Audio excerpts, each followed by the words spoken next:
Hello everyone, welcome to GoldenNova's First Reacts, where I react first to all the things you want to see reacted to first, as long as I'm the first person you come to react to things first. Blazing Dominion drops another wave of sweet cards, including an update to our latest deck build pack, the Kewl Tunes, because as we all know, poor literacy is cool. We're going to take a look at that as well as a few other singleton cards that were released over the past couple of days. Let's see how the All Tuners deck has been updated with these cards. First up, Kewl Tune Rotary, a level 1 light Cyberse tuner monster with 100 attack and 800 defense. If this card on the field would be used as synchro material, one tuner in your hand can be used as one of the other materials, a classic effect among most, if not all, of the Kewl Tunes. You can only use the first and second effect of this card's name once per turn. You can reveal this card and one other tuner in your hand to immediately after this effect resolves, normal summon a single tuner. So our summon economy just got a little better because apparently we're just getting a free normal summon. Second, if this card is sent to the graveyard as synchro material, you can activate one of these effects. Either place a card from your opponent's graveyard on the bottom of the deck, which might deny them a certain line of play, or look at your opponent's hand. Then you can add a Kewl Tune spell or trap card from your deck to... So it doesn't even do anything to your opponent's hand. You just get to look at it and you get to search.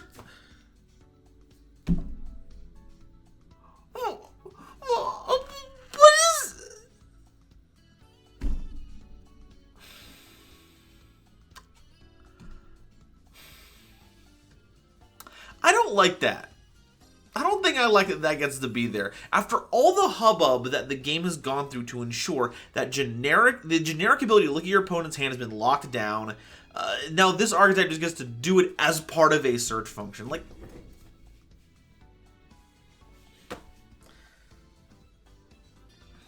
it's fine. It's fine.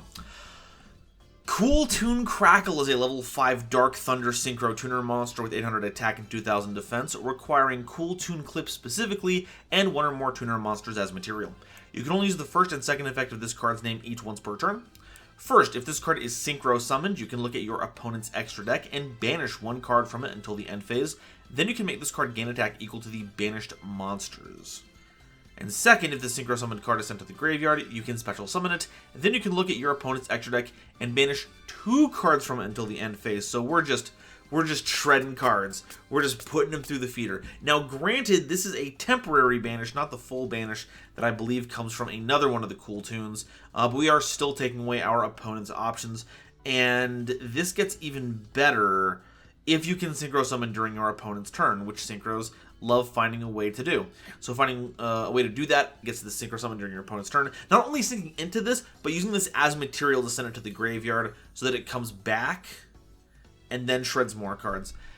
Getting rid of your opponent's options. And you look at your opponent's extra deck for this one, and you get to look both times. So for both of those effects, you have full knowledge of the information. Good lord. Okay, the last one for Kewl Tunes is Kewl Tune Back-to-Back, a level 10 Dark Fiend Synchro Tuner monster, still a tuner, with 3200 attack and 0 defense, requiring a tuner and one or more synchro monsters as material. It does not specify if they have to be tuners or non-tuners, but this does make it a Excel synchro summon, so take that for what you will. You can only use the third effect of this card's name once per turn.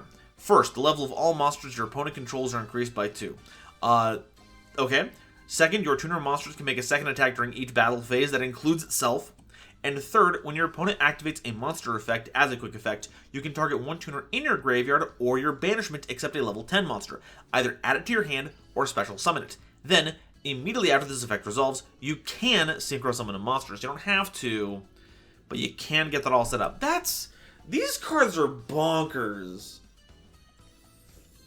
Crackle seems like a really good step ladder on the way up, and can get really huge depending on how big the monsters in the opposing extra deck are. Rotary seems to solve a little bit of an issue with the limited amount of normal summons that you can have by just doubling that amount. And back-to-back will just kill people. It'll just kill them on the spot.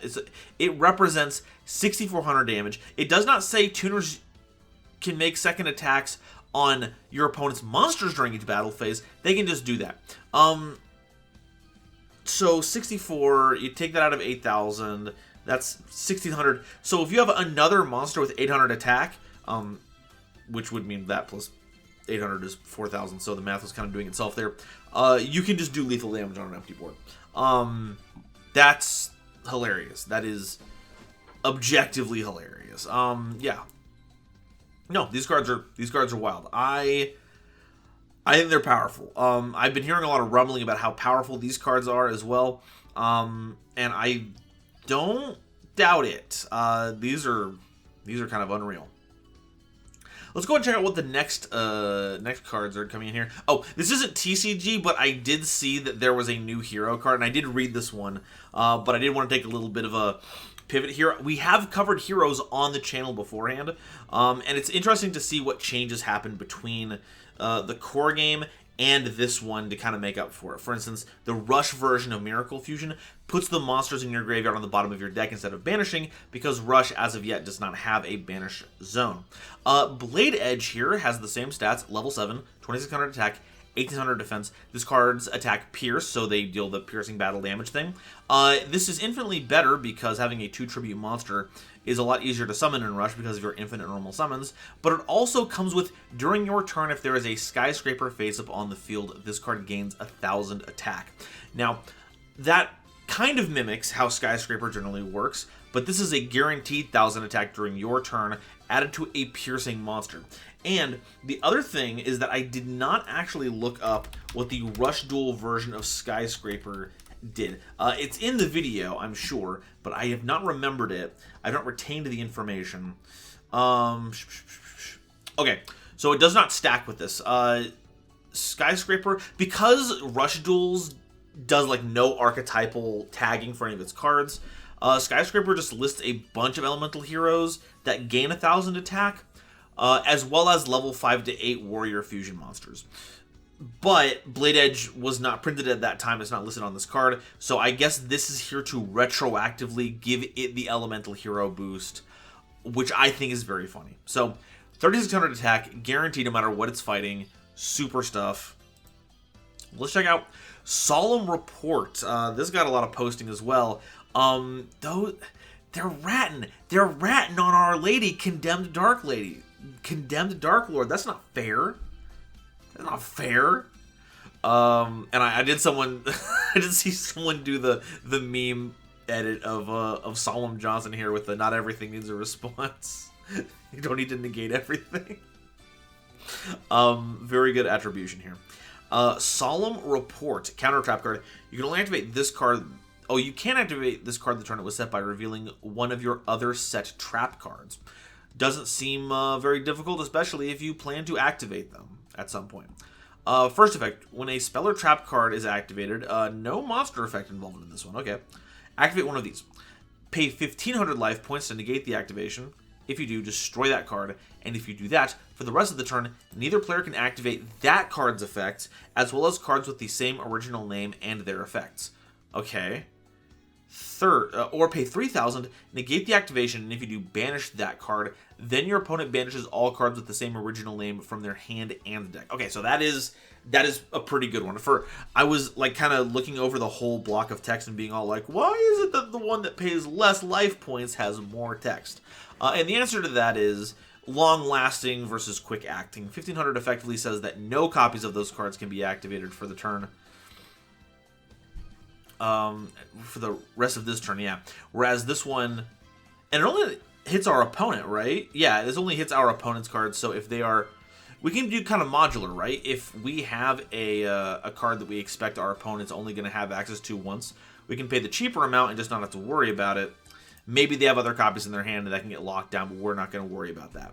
But if we are worried that not only are we going to want to use it, but our opponent's going to have more chances to play their cards, we can just pay more life points and say, I don't think so.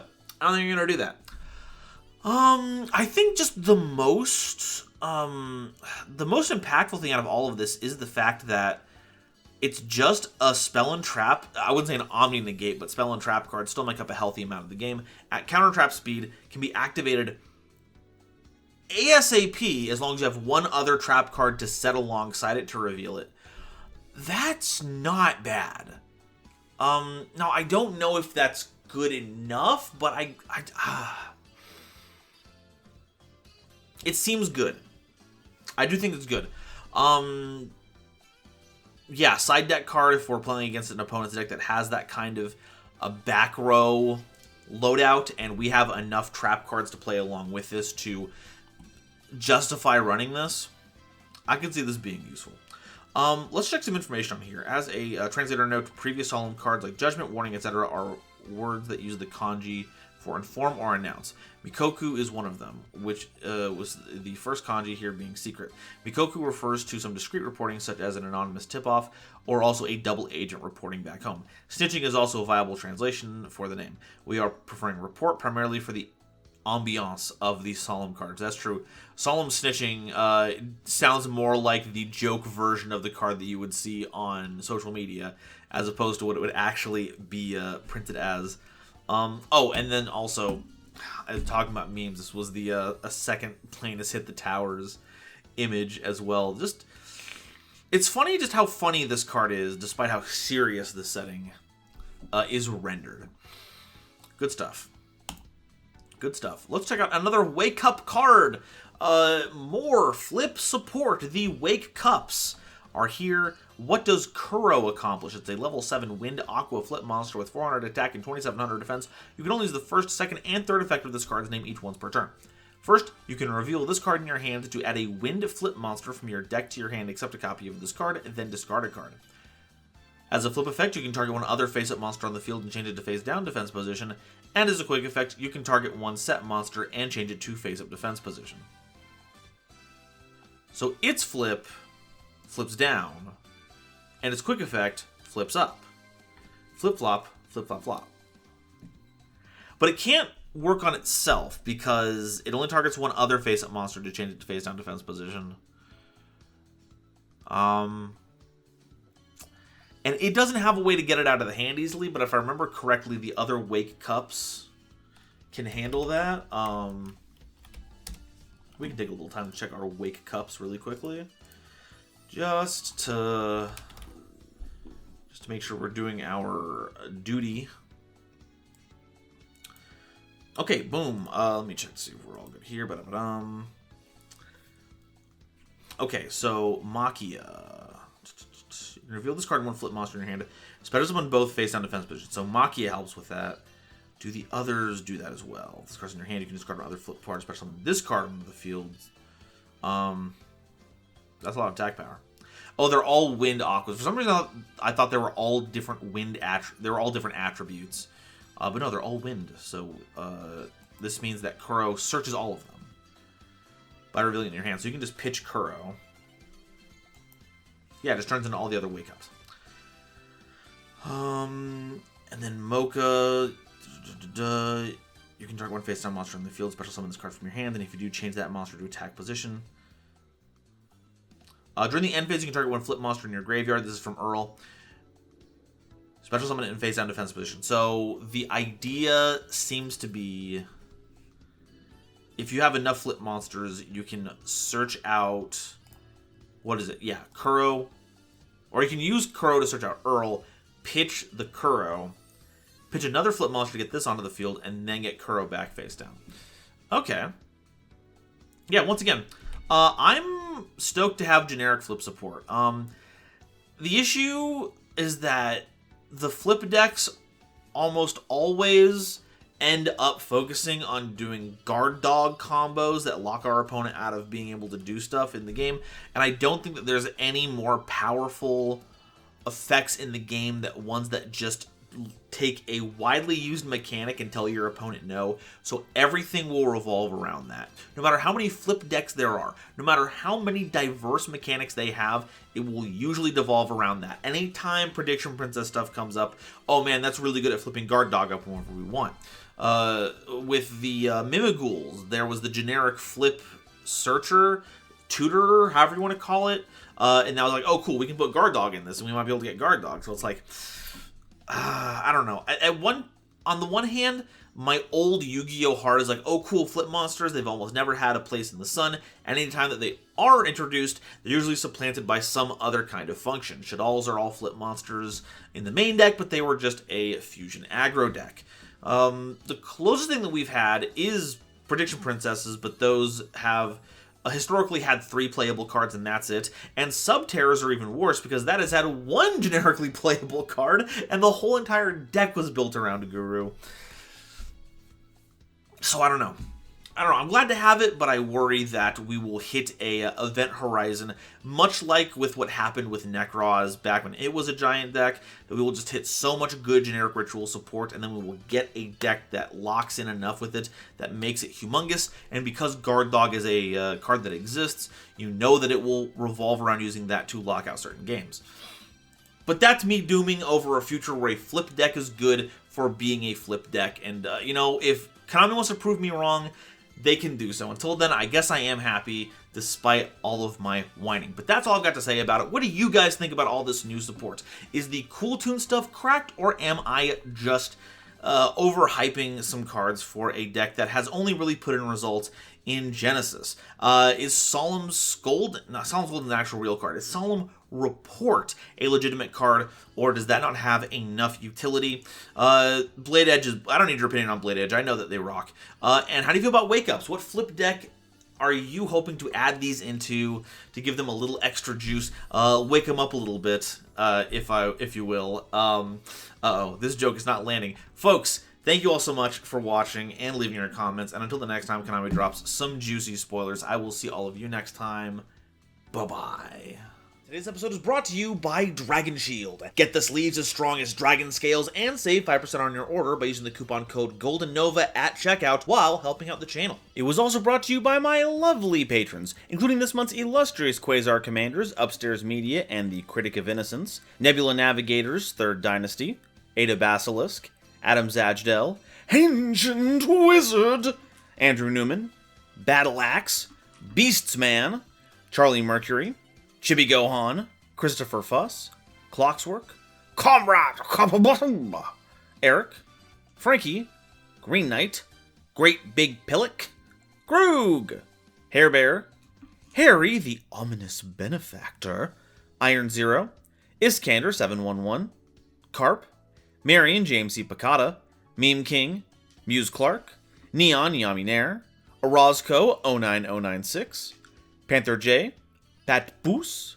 Rebel King Lucifer, Red Eyes Jackalow, Redtail, RJ the Jank Monarch, Sonic 21 Blast, That One Dumbass and the Wizard Moose, Cosmic Crusaders, Anthrak, A Random Pup, Blaze Rider, Blitzwolf, Brandon Guzman, Chaz Ghost, Christopher Fuss, again, Cool Trainer Dark, Dr. Entity, RIP, Eki Bullock, Edelweiss EN, Eva Padilla, Herbal D, Inblink, J.A. Flair, Julian Marquez, Kale the Dragon, Kryptonian Blurred, Lobomaru02, Manga Pages, Millennia Asta, Mr. Machina, Natiel Lee Alexander, Nicholas Murphy, Not Al Gore, Obsidian, Rhyme Kairos, Rogue Wolf, Seraph SG, Shizuki Nijimura, Stephen Huntsman, The Legendary Raven, The Queen of Time, Tiger X2476, Tristan O'Meara, Zaldreka, Zephrath the Rock Thing, and Zentha, as well as all the lovely Starlight Explorers you see on screen now. If you'd like to help me in my journey to cover all of Yu-Gi-Oh's archetypes, get my videos early, be a part of these credits and other awesome perks, it would mean the world to me if you would check out the link to my Patreon in the description or consider joining as a YouTube member.